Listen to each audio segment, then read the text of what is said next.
क्या हाल है भाई लोग, welcome back to the channel. और इस वीडियो में एक बहुत बड़ा इश्यू जो चल रहा है क्रिप्टो में, मैं उसके बारे में आपको बताना चाहूँगा। एंड वो इश्यू है एक्सचेंजेस का, ओके, सेंट्रलाइज एक्सचेंजेस का।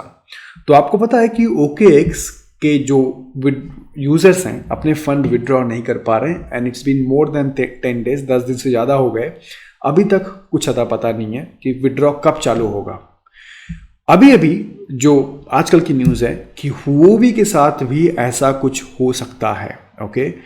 और इसके पहले आपको पता है कि कुछ दिनों में पहले, इनफैक्ट 1-2 वीक के पहले बिटमेक्स के साथ भी ऐसा हुआ कि बिटमेक्स के ऊपर भी कुछ इश्यूज हुए। कहने का मतलब ये है कि एक साथ अगर देखोगे आप इसको, तो ये सेंट्रलाइज एक्सचेंजेस के ऊपर कहीं ना कहीं जो रेगुलेटर्स है, कहीं ना कहीं कुछ ना कुछ एक टाइप ऑफ अटैक है, ओके। आप सोचो ना, OKX is more than 5 years और 6 years एक्सचेंज, ओके। और इनके पास मिलियंस ऑफ यूजर्स हैं, all across the globe users हैं। जब इनके साथ हो सकता है तो ऑनेस्टली ये किसी भी एक्सचेंजेस के साथ हो सकता है।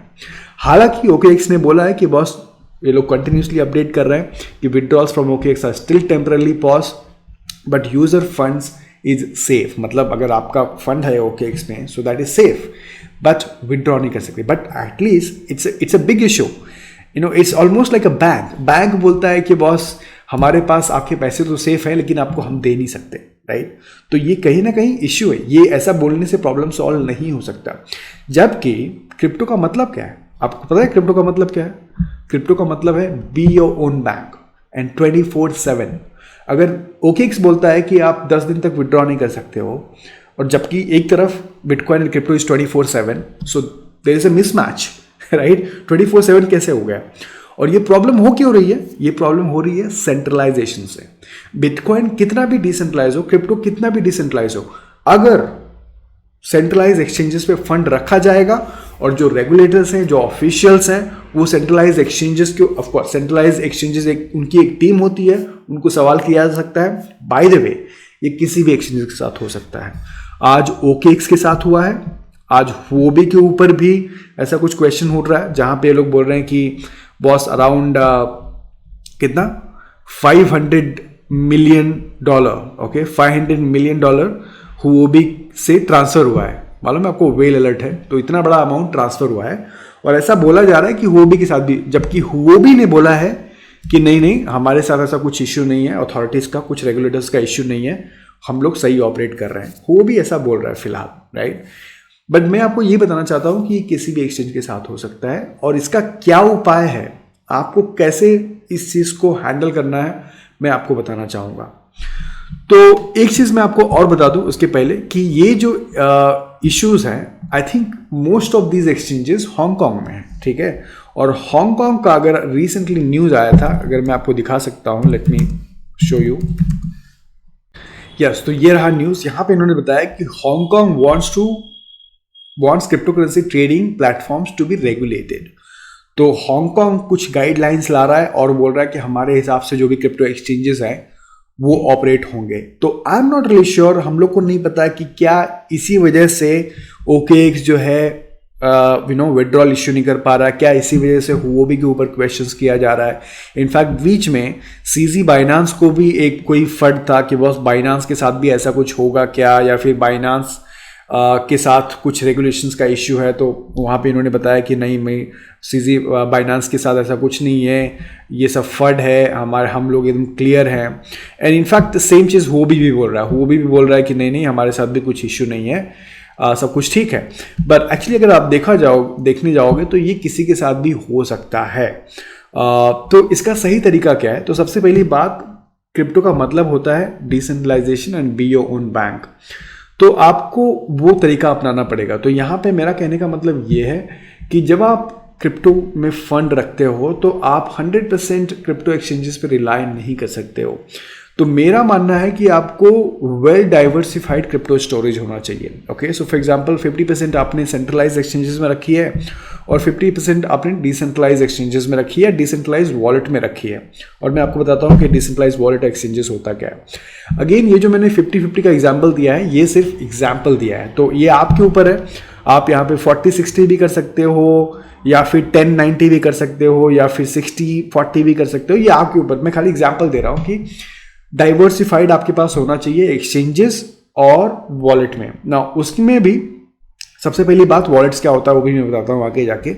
बट जब एक्सचेंजेस में चूज करते हो तो आप मल्टीपल एक्सचेंजेस चूज करो। आप एक बात सोचो जरा कि जो लोग सिर्फ OKX एक्सचेंज यूज कर रहे थे और कोई एक्सचेंज यूज नहीं कर रहे थे, सो लेट्स से किसी के पास $1000 था और सिर्फ OKX पे ही ट्रेड कर रहा था, ना तो बाइनांस पे कर रहा था, ना तो क्रिप्टो.com पे कर रहा था, ना किसी और एक्सचेंज पे नहीं था, तो वो तो पूरा अटक गया, उसका तो विड्रॉल हो ही नहीं रहा है मतलब, राइट। तो कहने का मतलब जब आप एक्सचेंजेस भी यूज करते हो, सेंट्रलाइज एक्सचेंजेस, तो आप मल्टीपल एक्सचेंजेस यूज करोगे तो आप क्या कर रहे हो, अपना फंड आप डिसेंट्रलाइज वे में रख रहे हो, राइट। और दूसरा तरीका मैंने यहाँ पे बताया कि आप डिसेंट्रलाइज वॉलेट्स में रखो। अब डिसेंट्रलाइज वॉलेट्स क्या होते हैं? वो वॉलेट्स होते हैं जहां पे आपको आपकी प्राइवेट की मिले, ओके, या फिर आपको रिकवरी फ्रेज मिले। जब मैंने ये ट्वीट किया था आज, तो मैंने क्या ट्वीट किया था यहाँ पे, लेट मी शो यू, मैंने क्या ट्वीट किया था। मैंने ट्वीट किया था कि exchanger are becoming risky to keep your crypto withdrawals. Crypto withdrawals can be stopped any time whether because of regulatory issue और एनी अदर। तो किसी भी कारण कोई भी एक्सचेंज आपका विड्रॉ फ्रीज कर सकता है, राइट, एंड आप कुछ भी नहीं कर सकते actually at this time unless and until कुछ रेगुलेशंस हो। आई मीन इंडियन एक्सचेंजेस के साथ भी हो सकता है बाय द वे, ओके। तो आप सही बेस्ट तरीका इसका क्या होता है कि जो क्रिप्टो जिस चीज़ के लिए बना है ना, आप उसी तरह से यूज़ करो। क्रिप्टो का मेन मतलब है B your own bank, and crypto का मेन मतलब है 24/7। अगर OKX 10 दिन के लिए या 15 दिन के लिए विड्रॉल फ्रीज करता है तो 24/7 का मतलब ही खत्म हो गया, राइट। एंड मैं नहीं बोल रहा हूँ कि इन्होंने अपनी मर्जी से किया है। I mean I am sure इनके पास कुछ चाइनीज अथॉरिटीज है जो उनके साथ सवाल कर रही है, इसकी वजह से उनको करना पड़ा, और ये किसी के साथ भी हो सकता है, ओके। तो कहने का मतलब ये है कि मेरे पास ये एग्जाम्पल है यहाँ पे कि आप वॉलेट और एक्सचेंजेस दोनों यूज करो। अब दोनों के फायदे और नुकसान है, इसके लिए मैं दोनों बोल रहा हूँ। सेंट्रलाइज एक्सचेंजेस में रिस्पॉन्सिबिलिटी आपकी कम होती है, एक्सचेंजेस की रिस्पॉन्सिबिलिटी होती है कि आपका फंड सेफ रखा जाए, ओके। तो ये होता है। बट जबकि आप वॉलेट की बात करते हो तो इसमें आपकी रिस्पॉन्सिबिलिटी बढ़ जाती है। क्या रिस्पॉन्सिबिलिटी बढ़ जाती है, इसके ऊपर मैंने ऑलरेडी यहाँ पे वीडियो बनाई है कि वॉलेट्स होते क्या हैं, प्राइवेट वॉलेट्स होते क्या हैं, और एक्सचेंजेस और वॉलेट्स में क्या डिफरेंस है। जब आप एक्सचेंज पे अपना क्रिप्टो रखते हो और अपने वॉलेट में क्रिप्टो रखते हो तो उसमें क्या डिफरेंस है, और दोनों में रिस्पॉन्सिबिलिटी कैसे अलग अलग है, आपको किन चीज़ों का ध्यान देना पड़ता है, वो सब मैंने इस वीडियो में बनाया है। इसका डिस्क्रिप्शन, इसका लिंक जो है डिस्क्रिप्शन में है, वो आप देख सकते हो।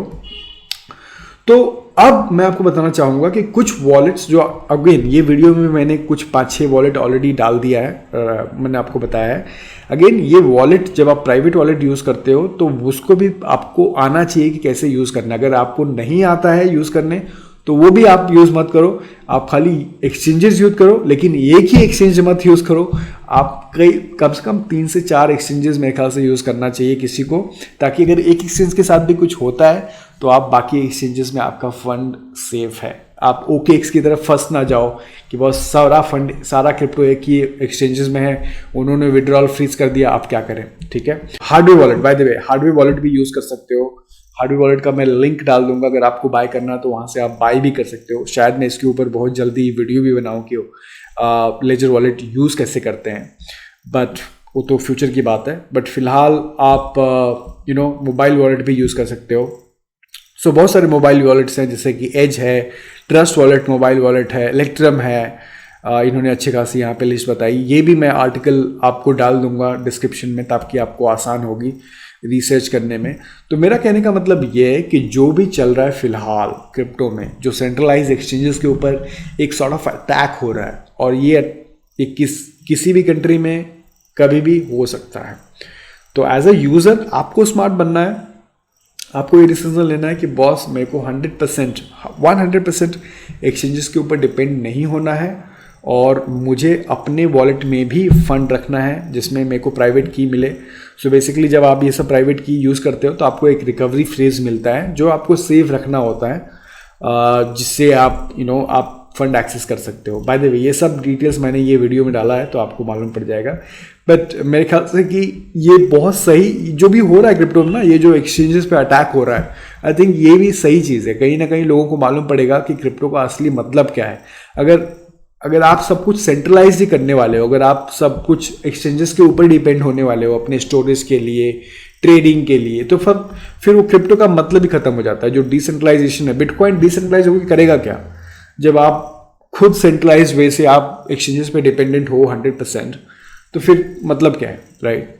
तो ऑफकोर्स जैसे मैंने बताया कुछ फ़ायदे और कुछ नुकसान है। एक्सचेंजेस बहुत सारी चीज़ें आसान कर देते हैं। तो अगेन मैं आपको यही बताना चाहूँगा कि आप अपने फंड का ध्यान खुद रखें और उसको डाइवर्सिफाइड तरीके से रखें ताकि आपका फंड सेफ रहे। और लेट्स सी कि ये विड्रॉल कब स्टार्ट करते हैं। लेकिन आपका क्या ख्याल है, और ये वीडियो जरूर देख लेना। Thank you so much for watching. आपको मिलता हूँ नेक्स्ट वीडियो में। Take care.